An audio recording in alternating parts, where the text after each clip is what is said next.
Tu crois que ta fatigue, ton humeur instable et ton ventre gonflé viennent du stress ou du manque de sommeil. C'est possible, mais il y a autre chose que tu ignores, et cette chose vit en toi en permanence. Ton intestin n'est pas un simple tuyau qui fait passer la nourriture. C'est un organe de décision, un centre de régulation, un baromètre de ton équilibre intérieur. Quand il va mal, tout le reste vacille, et pourtant on n'apprend pas à l'écouter. On le nourrit mal, on l'ignore, on étouffe ses signaux avec des caches-misères, et puis un jour, le corps force la porte. Le premier signe, c'est une fatigue qui ne ressemble à aucune autre. Pas la fatigue d'une nuit courte, pas celle d'une journée chargée. Une lourdeur qui reste là même après 8 heures de sommeil, même après un café, même après un week-end au repos. Épictète disait que ce qui nous épuise, ce n'est pas le travail, mais la mauvaise gestion de ce qui dépend de nous.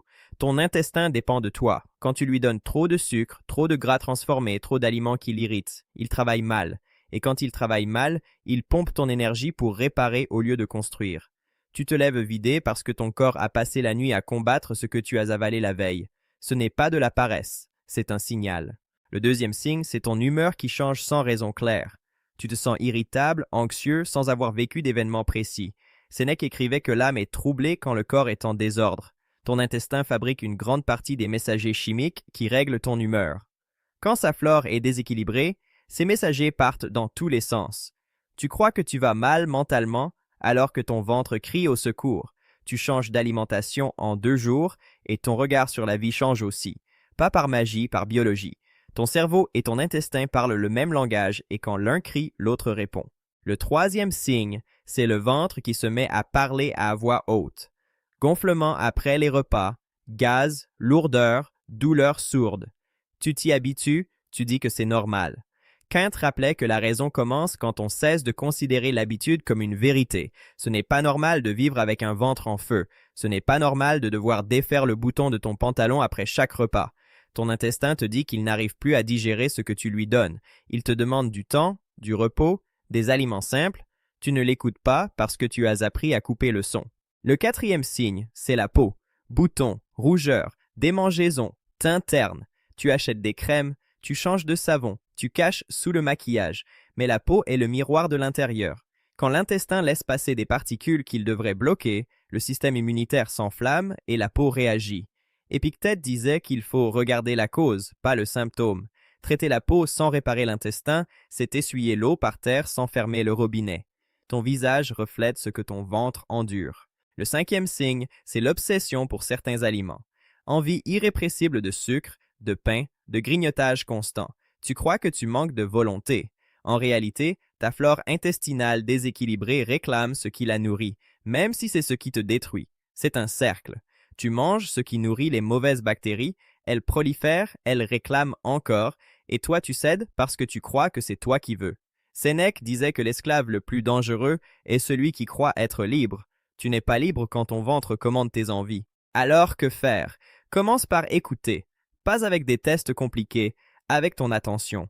Après chaque repas, pose-toi une question simple. Est-ce que je me sens plus léger ou plus lourd? Est-ce que mon esprit est clair ou brumeux?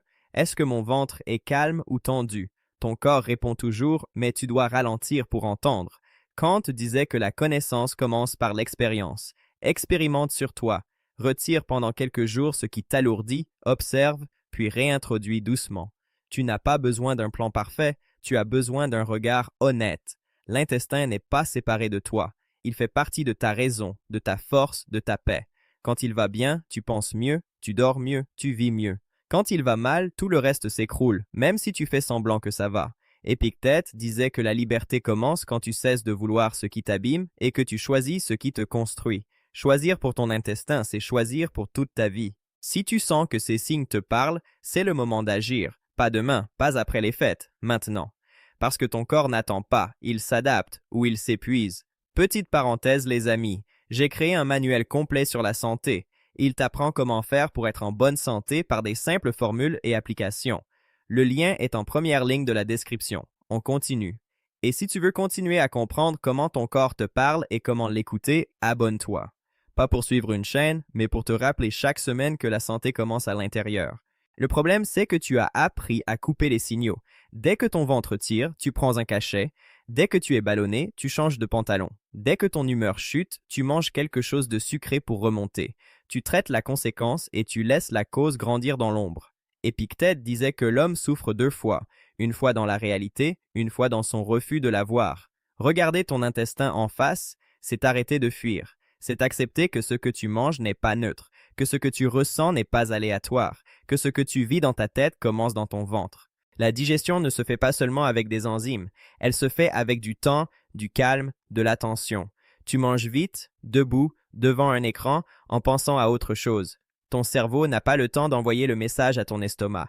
Ton estomac n'a pas le temps de préparer l'acide. Ton intestin reçoit une masse qu'il ne reconnaît pas, et ensuite tu t'étonnes d'être lourd, fatigué, irritable. Sénèque disait qu'il faut faire une chose à la fois, et la faire bien. Manger est une chose, ce n'est pas un fond sonore pour tes emails. Quand tu manges en conscience, ton intestin travaille mieux, et toi tu récupères de l'énergie au lieu d'en perdre. Un autre point que personne ne te dit. Ton intestin a besoin de vide, pas de grignotage permanent, pas de café toutes les heures, pas de collation à 23 heures. Il a besoin de repos pour se réparer. Kant parlait de l'importance des limites pour que la raison s'exerce. Ton intestin a besoin de limites. Des heures sans manger, des nuits complètes sans sucre, des repas espacés. Quand tu lui donnes du vide, il se nettoie, il se régénère, il retrouve sa force. Quand tu le remplis sans arrêt, il s'engorge, il s'enflamme, il crie. Tu veux un test simple? Le matin, avant de boire ou de manger quoi que ce soit, observe ta langue. Si elle est chargée, blanche, épaisse, ton intestin n'a pas fini son travail de la nuit. Si ton haleine est forte malgré le brossage, ton intérieur fermente. Ce ne sont pas des détails, ce sont des messages. Épictète disait que le sage observe les petits signes pour éviter les grandes catastrophes. Commence par les petits signes.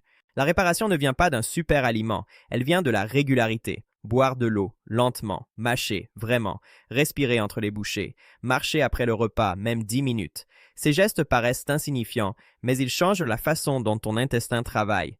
Sénèque disait que la vie est longue si tu sais l'utiliser. Utilise tes repas pour construire, pas pour détruire. Et surtout, arrête de croire que ton ventre est séparé de ton esprit. Quand tu es stressé, ton intestin se noue. Quand tu es calme, il se détend. Quand tu rumines, il se contracte. Quand tu respires, il se relâche. Kant disait que l'homme est un tout et qu'on ne peut pas soigner une partie en oubliant les autres. Si tu veux un intestin en bonne santé, tu dois aussi apaiser ton esprit.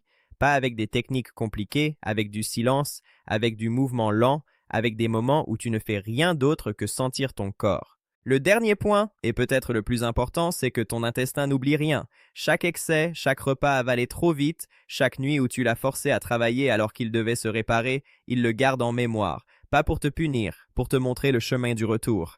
Épictète disait que la guérison commence quand on cesse de lutter contre la vérité. La vérité, c'est que ton intestin sait ce qui est bon pour toi, même quand ton mental veut autre chose. Tu n'as pas besoin de tout changer en un jour. Tu as besoin de revenir à l'essentiel. Manger des aliments que ton corps reconnaît. Donner du temps entre les repas. Dormir suffisamment pour que la réparation se fasse. Bouger chaque jour, même doucement, pour que ton ventre ne stagne pas. Sénèque disait que les grandes choses se construisent avec de petites actions répétées. Ton intestin ne demande pas la perfection, il demande la constance. Quand tu commences à l'écouter, tu remarques autre chose. Ton esprit devient plus clair, ton humeur plus stable, ton énergie plus régulière. Pas parce que tu as trouvé une formule secrète, mais parce que tu as arrêté de saboter la base. Kant disait que la liberté vient de l'alignement entre la raison et l'action. Aligner ton assiette avec ce que ton corps peut digérer, aligner ton rythme avec ce que ton intestin peut suivre, c'est retrouver une forme de liberté que tu avais perdue. Et si tu retombes, si tu manges trop, si tu stresses, si tu oublies, ce n'est pas grave. Ton intestin est patient. Il attend que tu reviennes. Il attend que tu recommences. Épictète disait qu'il faut se relever encore et encore, sans honte, sans colère. Chaque repas est une nouvelle chance. Chaque matin est un nouveau départ. Prends soin de ton intestin et il prendra soin de tout le reste. Pas parce que c'est magique, mais parce que c'est logique. Ton corps est un système et quand la base est solide, tout le reste tient debout.